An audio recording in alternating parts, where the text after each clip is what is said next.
Baik, terima kasih kepada moderator Bapak Muhammad Yunus yang sudah membacakan singkat profil kurikulum vitae saya. Assalamualaikum warahmatullahi wabarakatuh.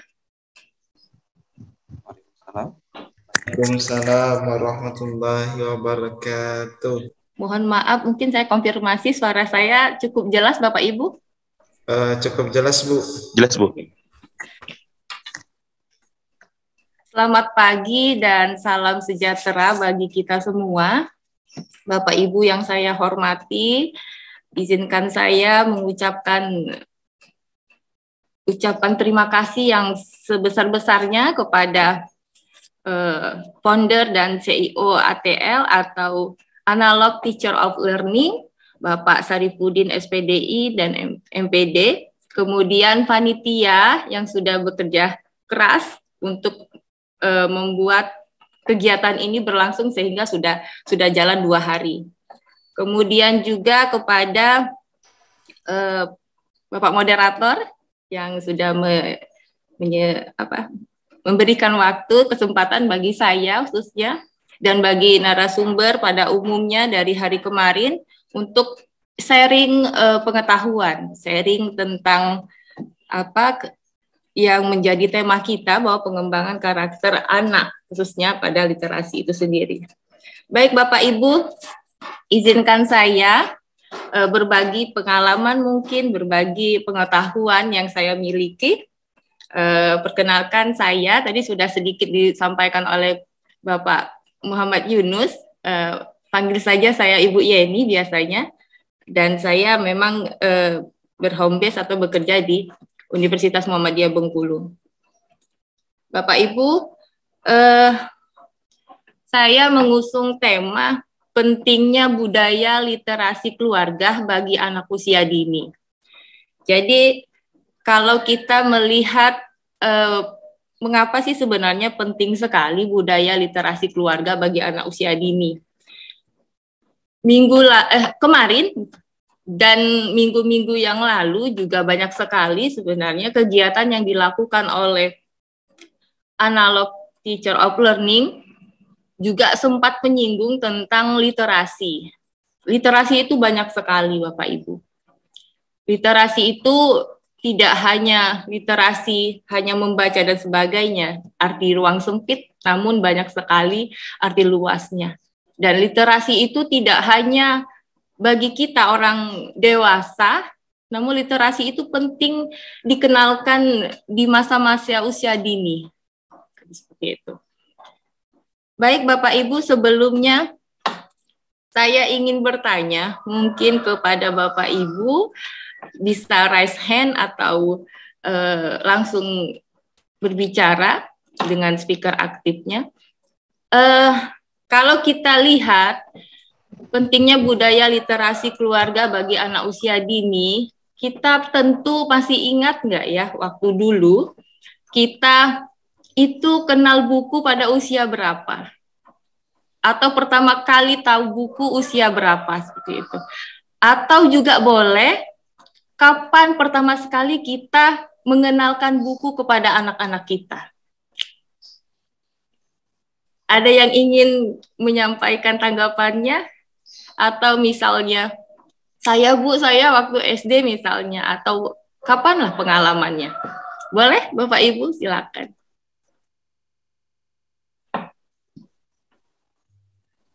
Ada mungkin yang mau mencoba?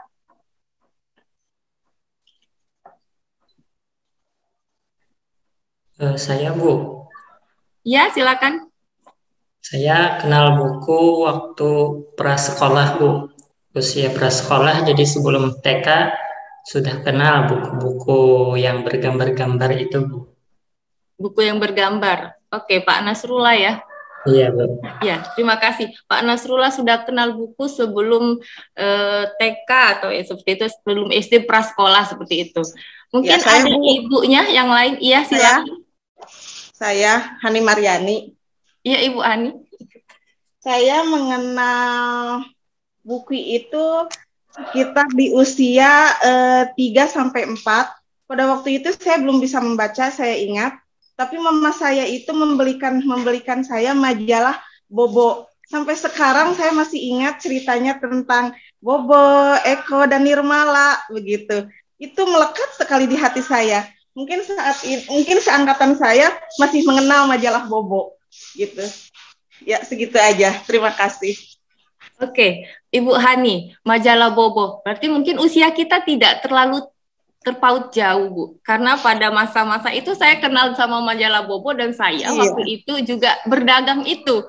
Cuman ketertarikan untuk membaca itu mungkin dimulai karena memegang. Seperti itu. Iya. Belum bisa membaca, tapi saya sudah tahu ceritanya dan memang luar biasa literasi pada usia dini itu, karena ketika saya menjelang 40 ceritanya masih ingat begitu. Ingat. Iya. Oke. Baik, terima kasih Bu Hani, kemudian Pak Nasrullah atas pengalamannya. Mungkin masih banyak sekali pengalaman-pengalaman yang Bapak Ibu kemudian rasakan. Kita kembali ke flashback. Kita dulu dikenalin kapan ya? Kemudian juga ada kadang-kadang mungkin tersirat di dalam pikiran kita bahwa saya tuh nggak dikenalin misalnya. Boro-boro dikenalin bapak saya sibuk cari uang misalnya, atau ibu saya sibuk cari uang ya sekolah-sekolah gitu.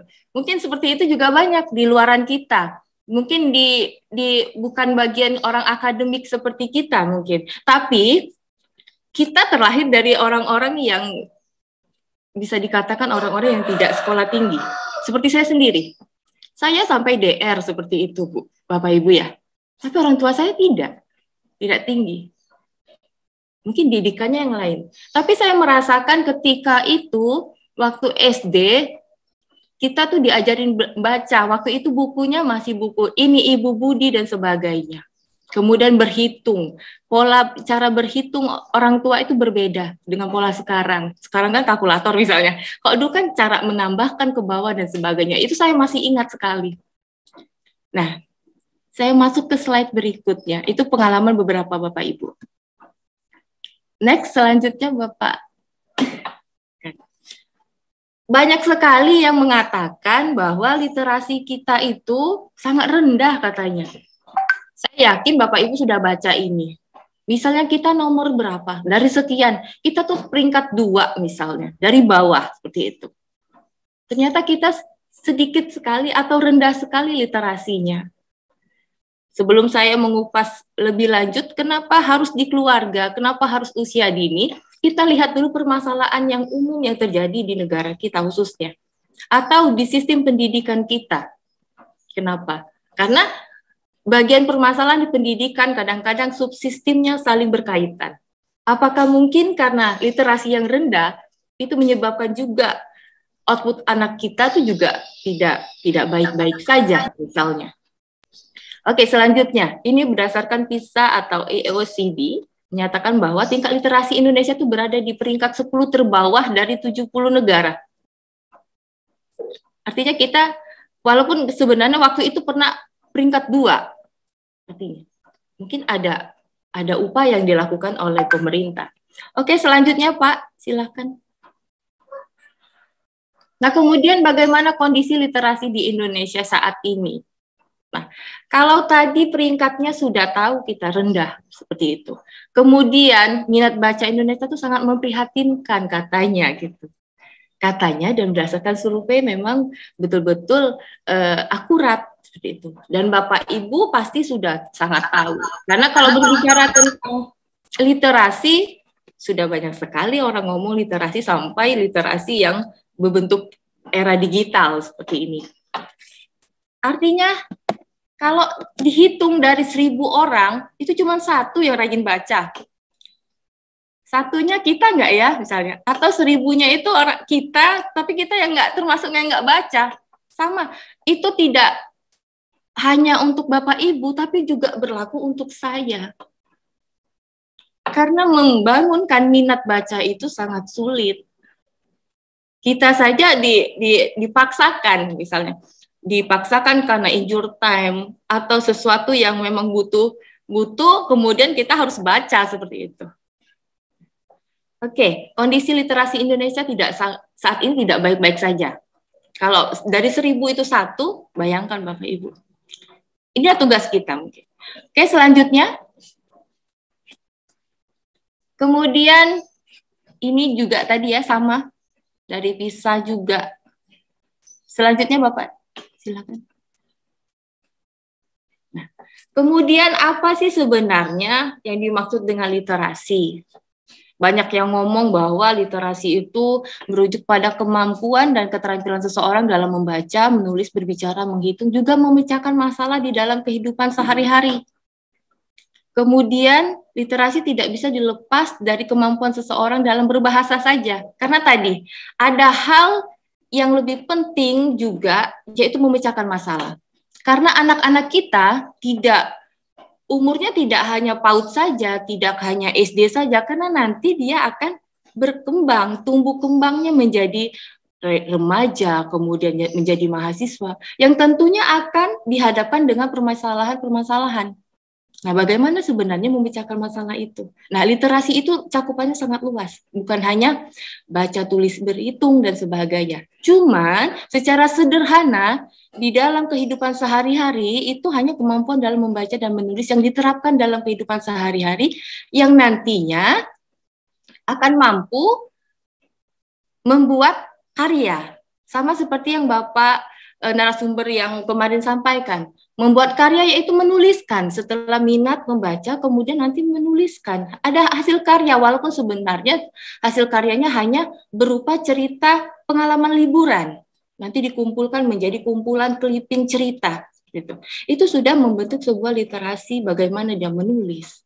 Walaupun tidak seperti kita Bapak Ibu yang sama-sama dosen menulis artikel ilmiah yang Scopus misalnya bereputasi nasional seperti itu. Itu kita sudah sangat tinggi sekali. Nah, kalau berbicara tentang untuk literasi anak usia dini, ini kemampuan membaca dan menulis saja ini sudah mumpuni, dan ini sudah hal yang baik sekali ketika anak usia dini itu sudah mampu membaca, kemudian sudah mampu menulis dengan hasil minatnya tadi, minat literasinya tinggi dalam keluarga misalnya.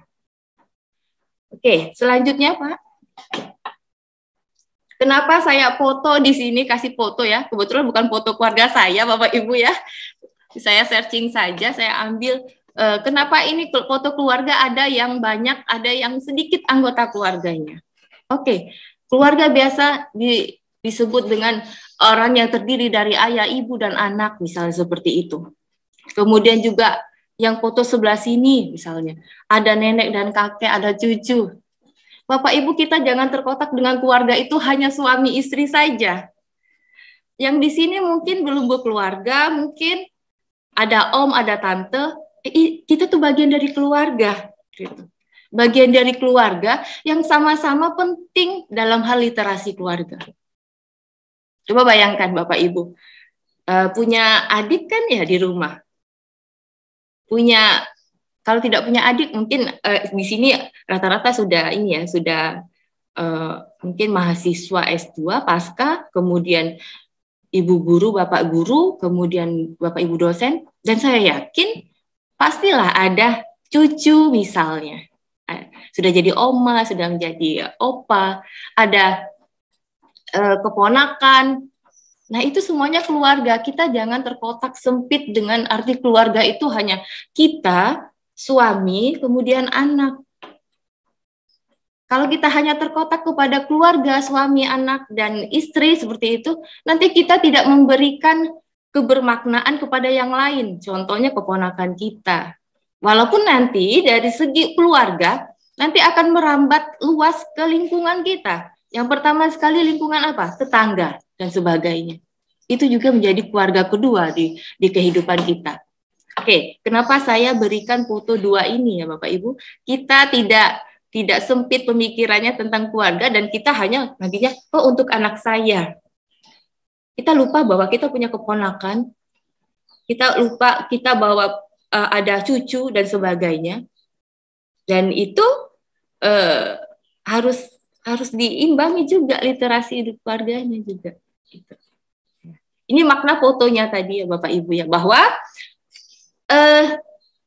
artinya om, tante, misalnya bibi, paman, nenek, kakek, kemudian ayah, ibu, itu turut serta untuk memicu minat daripada literasi anak-anak kita di rumah. Ingat Bapak Ibu ya, kita semuanya, kalau misalnya kita sudah dari rumah, yaitu suami dan istri, kemudian kita keluarga yang lebih luas lagi, nanti kita bisa ke masyarakat. Tapi harapannya di sini dari keluarga dulu, dari keluarga, dan kita memberikan contoh nanti ke orang-orang di sekitar kita, yaitu pertama sekali tetangga. Itu amal jariah bagi kita nanti. Kalau kita mampu menularkan itu. Walaupun sebenarnya kata-kata idealis misalnya, kita seperti ini dengan keluarga, kemudian sudah misalnya banyak sekali permasalahan misalnya, sudahlah misalnya itu. Cukup ini aja, urus anak-anak kalian saja sendiri misalnya seperti itu. Kemudian ada yang tidak terima misalnya. Cuman kita harus mengatur strategi. Bagaimana misalnya kita memasuki lingkungan itu, pendekatan kepada orang-orang sekitar kita. Karena kalau ilmu hanya untuk kita sendiri tidak bermakna hidup kita. Artinya kita harus pelan-pelan. Sama seperti menjaga lingkungan, buang sampah. Biarin orang bilang kita sok rajin, sok apa. Tapi kita adalah contoh, cermin bagi yang pertama sekali ada keluarga. Kemudian nanti tetangga dan sebagainya. Walaupun hasilnya nanti lama. Hasilnya itu lama sekali Bapak Ibu untuk menularkan ke orang lain. Sama halnya dengan kita sebagai keluarga, lembaga pendidikan formal yang peran penting dalam pengembangan literasi ini sangat penting sekali. Bapak Ibu, kita ingat bahwa anak-anak kita sekolah. Anak-anak kita sekolah di sekolah-sekolah formal. Anak kita itu dari jam berapa Bapak Ibu? Dari jam 7 ya. Dari jam 7 sampai jam 12 misalnya, atau sampai jam 2 misalnya SMA. Kemudian masa pandemi, anak kita cuma biasa 1 sampai 2 jam. Kemudian dengan kelas yang dibagi-bagi misalnya. Berarti lamanya di mana Bapak Ibu? Lamanya di mana? Di keluarga kan? Di rumah. Iya enggak Bapak Ibu? Mana suaranya?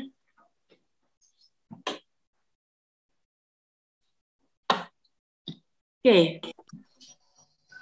Kemudian selanjutnya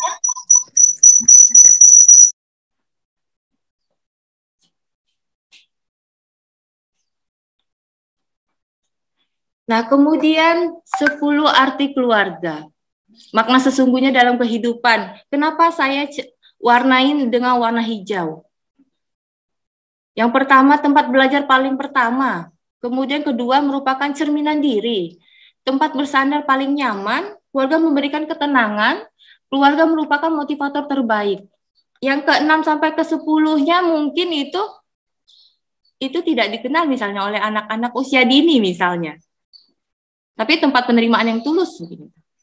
Penasehat andalan, mungkin anak usia dini belum membutuhkan nasihat yang seperti mana ya, anak-anak yang lagi curhat misalnya, lagi kasmaran dan sebagainya mungkin.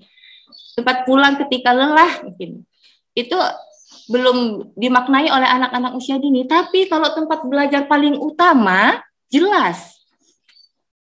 Yang pertama itu tempat belajar paling pertama itu ketemu ibu.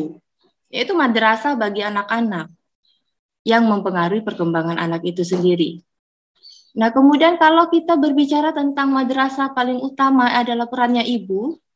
Ibu masih ingat mungkin ya, banyak orang yang ingin hamil, banyak orang yang ingin memiliki anak, itu sudah siap ketika hamil. Misalnya makanannya dan sebagainya. Harapannya apa? Anak yang dilahirkan itu memiliki kecerdasan. Kecerdasan apa? Baik spiritual maupun intelektual misalnya. Siraman rohaninya dengan membaca Al-Quran misalnya. Sambil hamil, kemudian membaca buku. Seperti itu. Nah, kemudian kenapa saya ambil tema usia dini? Bapak Ibu banyak sekali yang menyatakan bahwa usia dini itu ada yang menyatakan golden age atau 0,5 tahun, 0 sampai 8 tahun, ada 0 sampai 7 tahun seperti itu. Nah, kita sepakat bahwa anak-anak usia TK misalnya, kemudian SD yang baru masuk misalnya sampai kelas 2 itu masuk ke dalam tahapan usia dini. Nah, di mana di masa-masa golden age ini adalah masa di mana anak-anak itu mudah sekali menyerap dan mengingat lebih cepat. Kemudian juga masa-masa di mana anak ini ingin tahunya tinggi sekali. Bapak Ibu coba bisa sambil bayangin ya, hari ini anak-anak kita tuh kalau rasa ingin tahunya tinggi, misalnya ada yang ini apa ya Bu, bukunya apa, tentang apa, misalnya dia tidak bisa baca, misalnya belum bisa baca seperti itu. Dia menginginkan sekali untuk dibacain ini apa, gambarnya menarik misalnya. Nah, kemudian juga anak-anak usia dini ini selain mampu lebih cepat menyerap dan mengingat rasa ingin tahunya, dia juga cerminan dari diri kita. Misalnya, dia mencontoh, figur yang mencontoh kita. Figur yang mencontoh bagaimana? Ibunya seperti ini, nanti anaknya juga seperti ini. Nah, kalau misalnya kita dalam arti keluarga, lembaga pendidikan formal yang memiliki peran penting dalam hal literasi, kalau kita sebagai ibu madrasah utamanya, yang nanti disusul oleh ayah, kemudian kakek, bibi, paman, dan sebagainya di keluarga, tapi yang kita pertama sekali, itu akan menjadi contoh anak-anak kita. Artinya, di dalam membuat pengembangan literasi keluarga harus dilakukan dengan kesadaran, dengan stimulus dan sharing. Artinya kita sebagai orang tua harus sadar dulu dong, harus sadar dulu. Saya juga harus sadar dulu, misalnya, bahwa kita tuh memberikan contoh yang bagaimana. Apakah kita sudah memberikan contoh membaca buku di sekitar mereka misalnya, mengambil buku walaupun berapa menit misalnya, walaupun sebenarnya anak-anak kita tuh tidak peduli dengan kita misalnya. Tapi mereka tadi merespon dengan lebih cepat, kemudian mengingat. Mereka memang pertama-tama belum begitu mau membaca buku juga misalnya. Tapi mereka melihat kita itu mencontohkan, ngambil dulu bukunya walaupun belum dibaca misalnya. Kemudian ada yang merobek buku mungkin, kemudian mendengar suara robekan buku itu asik mungkin. Ya tidak apa-apa. Kita punya kesadaran bahwa anak itu nalurnya seperti itu dan masanya lagi bermain, kita tidak boleh marah. Nah, untuk mengontrol kesadaran ini dan marah ini, coba tanyakan masing-masing kepada kita, Bapak Ibu. Apakah kita sudah mulai sadar dengan itu? Apakah kita hanya sibuk saja bekerja tanpa meluangkan waktu sedikit pun bagi anak-anak kita ataupun keponakan-keponakan kita di sekitar kita? Barangkali cuma 10 menit misalnya. 10 menit itu memberikan contoh kita baca. Tapi bagi anak-anak usia dini, dia akan menyerap dan mengingatnya. Kemudian mencontohkan bahwa itu tadi keluarga merupakan cerminan diri. Jangan mimpi kalau kita tidak pernah memberikan contoh di rumah, anak kita itu minat bacanya tinggi misalnya. Oke, ada Bapak Ibu misalnya orang yang mengatakan memang sudah bakatnya misalnya seperti itu. Ada mungkin seperti minat tadi, seperti hasil survei tadi mengenai minat baca di Indonesia. 1001 yang seperti itu misalnya. Ada anak yang orang tuanya tidak minat baca misalnya, tapi anaknya antusias baca misalnya. Mungkin dipengaruhi dengan yang lain misalnya. Cuman beberapa yang ada. Contohnya saya punya keponakan seperti itu. Memang ibunya tidak terlalu, kita kan punya beberapa anak ya Ibu yang karakternya berbeda-beda. Ada yang gaya belajarnya berbeda-beda. Ada yang belajarnya bisa sambil visual, audio, sambil mendengarkan musik dan sebagainya mungkin. Kemudian ada yang sambil bergerak-gerak. Itu banyak sekali. Itu ibu-ibu pasti paham karena kita membersamai misalnya. Nah, kalau misalnya anak-anak tadi yang saya contohkan misalnya keponakan saya itu, buku dia ambil, dia suruh baca. Terus dia tahu bukunya di mana, dia sudah tahu, itu usianya kurang lebih 1,5 tahun belum sampai. Dia sudah tahu bisa meletakkan buku yang di mana. Seperti itu. Nah, kalau kita selusuri, observasi lah istilahnya. Ternyata kegiatan itu awalnya ibunya tidak terlalu ini. Cuman karena tadi mau belajar, yang mana kalau saya suka ngomong sama mahasiswa, belajar itu apa sih sebenarnya? Kita suka ngomong, ya kita belajar gitu. Belajar itu adalah proses menambah pengetahuan. Nah, proses menambah pengetahuan misalnya seperti kita sekarang, kegiatan diklat hari ini, itu menambah pengetahuan yang kita tidak tahu menjadi tahu seperti itu. Nah, kemudian juga memberikan ini tadi, kalau kita lihat arti keluarga tadi ya, bersandar paling nyaman. Misalnya. Nah, Bapak Ibu, kalau misal anak-anak kita dibacakan buku, kemudian tidur, pernah kan mungkin didongengin, mungkin seperti itu, atau misal baca koran di rumah, misalnya dia itu nyempil seperti itu, bersender dan sebagainya, dia mungkin nyaman dengan kegiatan kita itu dan ngikutin kita. Dan keluarga memberikan ketenangan. Nah, banyak sekali ternyata tugas kita sebagai orang yang paling dekat sama anak-anak. Yang pertama itu tadi cerminan diri. Kita mencontohkan hal-hal yang baik, karena nanti hasilnya juga akan mencontohkan kita hal-hal yang baik. Kita harus menjadi tempat yang nyaman. Itu tadi ibu yang paling utama. Ibu baru ayah. Kita juga di dalam ini juga seperti itu.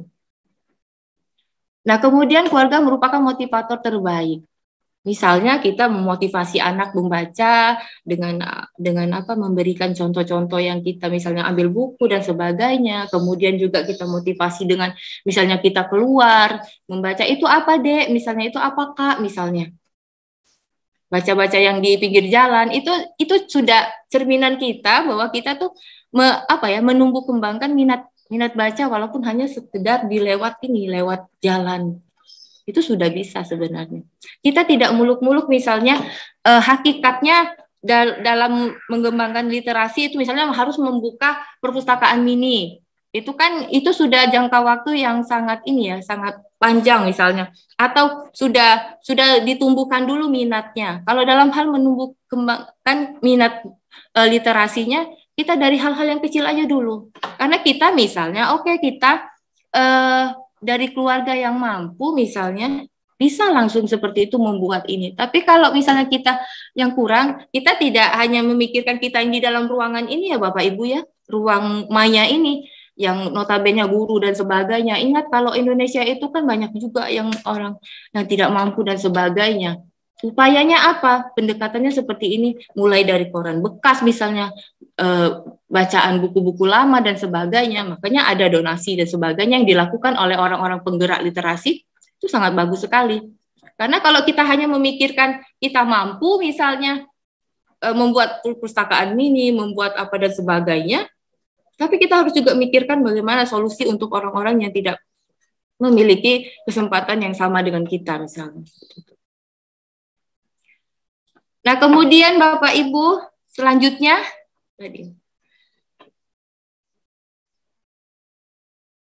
keluarga yang memiliki lingkungan literasi yang baik dapat melahirkan generasi bangsa yang melek membaca dan menulis dan membawa Indonesia ke dalam kemajuan dan keunggulan. Kemudian peran orang tua dalam menanamkan literasi dini dalam keluarga bukan dengan cara drill atau paksaan, tetapi melalui contoh langsung dan keteladanan. Ini yang saya sampaikan tadi. Bapak Ibu, kita punya masalah di Indonesia pendidikannya atau literasinya rendah. Kalau saya bisa katakan, sebenarnya dari keluarga dulu.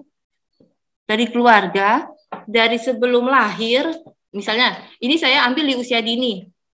Kemudian nanti kan juga ada istilah literasi sekolah, di sekolah misalnya, kemudian di SMP, di SMA, dan lanjut lagi ada literasi mahasiswa misalnya. Dan sekarang itu literasinya eranya digital misalnya. Kalau saya mungkin lebih ini ke ini dulu ya, dasarnya, basicnya keluarga, karena anak-anak itu dibesarkan kemudian diasuh di keluarga. Ketika kita sudah memberikan motivasi tadi ya tentang literasi, memberikan contoh literasi yang baik itu untuk membentuk karakter anak yang memiliki wawasan tinggi, kemudian wawasan yang luas, kemudian minat yang tinggi, itu kan nanti kan capaiannya sampai dia betul-betul menjadi apa misalnya. Nah, kalau misalnya ini dimulai dari keluarga, dari setiap keluarga aja di Indonesia, apakah kita tidak mendukung apa yang menjadi permasalahan Indonesia, memberikan solusi misalnya kepada negara kita dari keluarga saja. Berapa jiwa kita di Indonesia kalau punya prinsip seperti ini, literasi dimulai dari rumah, kita tidak akan ketinggalan seperti yang asesmen yang lakukan. Kita terendah di bawah Indonesia yang seperti ini kadang-kadang tidak dapat ini ya, tapi Indonesia juga punya prestasi yang lain. Kita tidak hanya menyorotin ini. Nah, artinya apa? Artinya kita itu memiliki kepentingan, kemudian juga keharusan untuk melakukan kegiatan ini, yaitu melalui literasi dari keluarga tadi. Ingat Bapak Ibu ya, jangan hanya ayah ibu, bibi, paman, tante, om juga, karena keluarga. Untuk apa? Untuk keponakan kita, untuk sebagainya. Karena apa? Kalau misal dimulai dari keluarga, dengan anak usia dini, mereka akan siap untuk masuk ke sekolah. Nah, kalau mereka sudah siap untuk masuk ke sekolah, literasi minat membaca dan menulisnya saja untuk anak usia dini, itu guru PAUD, guru TK nggak pusing sebenarnya.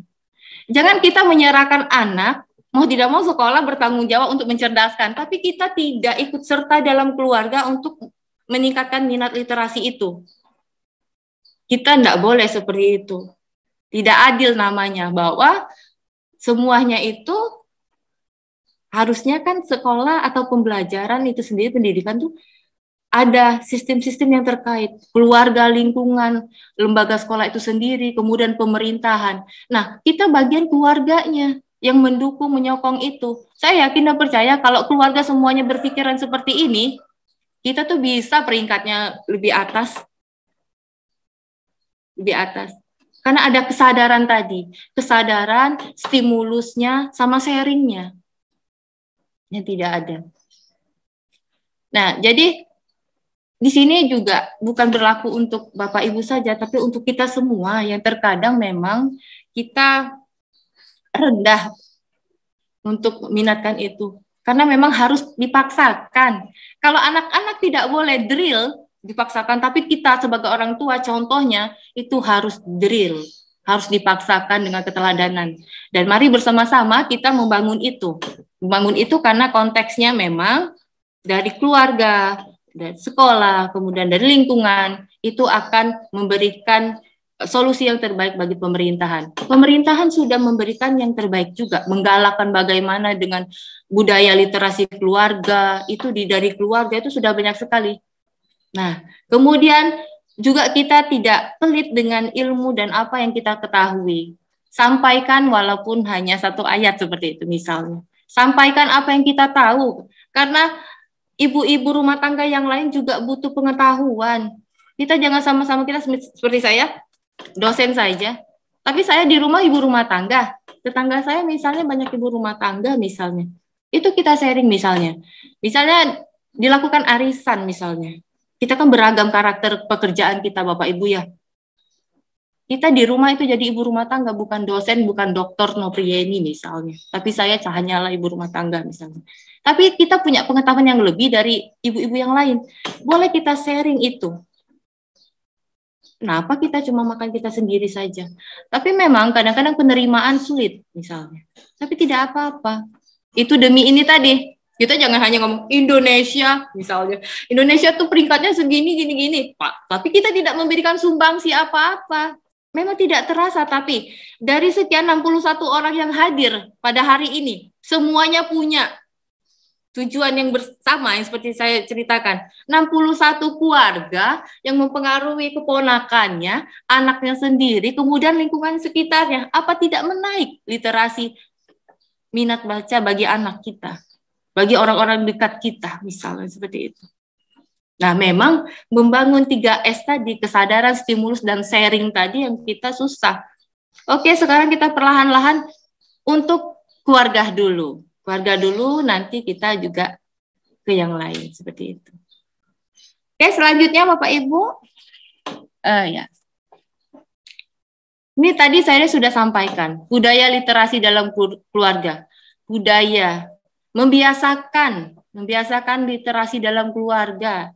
Sebagai contohnya tadi, ibu bapak misalnya. Bapak jangan juga serahkan ke ibu karena ibu madrasah paling pertama gitu kan. Tapi bapaknya bangga kalau ketika anaknya pintar misalnya itu, padahal bapak juga harus turut serta. Jadi memang ada kolaborasi semuanya di aspek kehidupan keluarga untuk menunjang siapa? Anak itu tadi sukses. Ya, bapaknya juga, ibunya juga, sama eyang-eyangnya misalnya. Baca juga walaupun eyangnya buka saja misalnya. Nah, kalau misalnya orang lama, tetangga yang tidak punya basic pengetahuan seperti kita, misalnya orang-orang akademik misalnya seperti itu, siapa lagi kalau tidak kita yang sharingnya?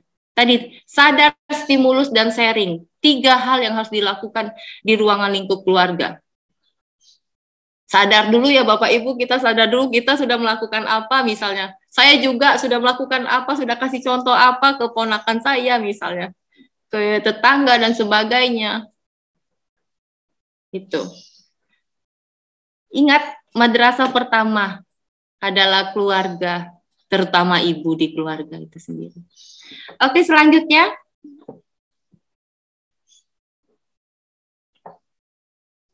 Selanjutnya masih ada nggak?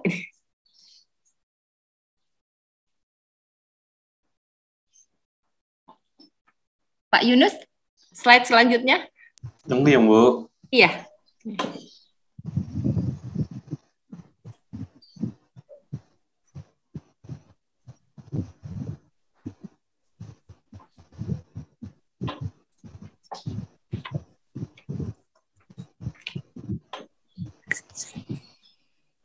Baik Bapak Ibu, sambil nunggu kita ya. Ternyata kita tersadarkan nggak Bapak Ibu bahwa kita tuh belum kasih kontribusi sebenarnya ya ke keluarga kita, ke anak kita mungkin ya. Slide berikutnya ya, Bu. Iya, silakan.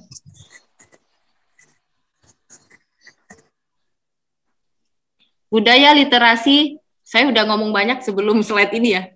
Literasi terlebih dahulu harus dimulai dari orang tua, karena peran orang tua sangat penting dalam proses pendidikan anak, khususnya di dalam keluarga.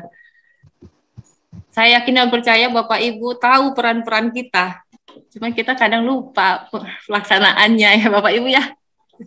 Sama, saya juga.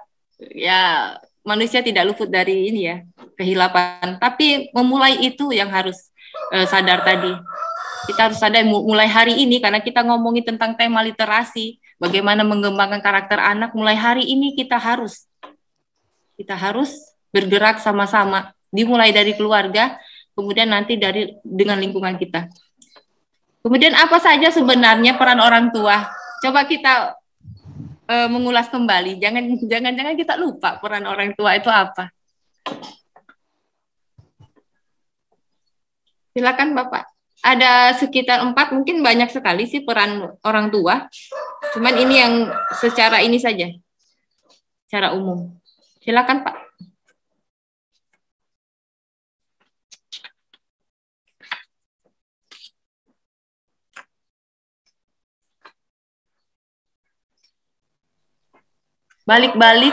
Balik-balik figur teladan kepada anak untuk menyukai bacaan. Mulai hari ini kita yang nggak suka baca, kita harus baca walaupun buka buku di depan anak, di depan ponakan dan sebagainya. Mulai dari eyangnya, mulai dari ininya ya, oma, opa, nenek, kakek misalnya seperti itu. Harus seperti itu kalau misal kita mau meningkatkan literasi dalam keluarga kita. Karena tadi Ibu, Bapak Ibu ya, dari keluarga nanti menuju luas, nanti memberikan kontribusi untuk negara, kan dari situ. Kemudian jika orang tua memang kurang suka membaca buku, dapat diawali dengan membaca atau mendongeng ketika anak hendak tidur pada malam hari. Suka tidak suka, mau tidak mau, kita harus menjadi orang yang membacakan atau mendongeng. Karena anaknya usia dini. Anak usia dini itu menjadi contoh bagi kita. Kita adalah contoh bagi mereka, maksudnya seperti itu. Kemudian mengajak anak untuk mengunjungi perpustakaan daerah, perpustakaan umum, ataupun toko buku terdekat. Mungkin ada di antara Bapak Ibu sudah pernah ngajak anak-anak atau keponakan, om tantenya ya, ke perpustakaan, toko buku misalnya. Tidak hanya ke supermarket dan sebagainya.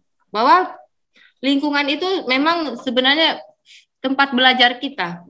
Nah, tapi kalau untuk literasi ya tempatnya literasi, misalnya perpustakaan. Tadi ada Bapak yang di perpustakaan seperti itu. Pak, banyak nggak ibu-ibu atau bapak-bapak yang ngajakin anaknya atau omnya ngajakin keponakan ke perpustakaan misalnya hari-hari libur, bukan tempat wisata saja misalnya. Atau berwisata lebih baik juga sambil ada literasinya misalnya, ada bukunya di wisata.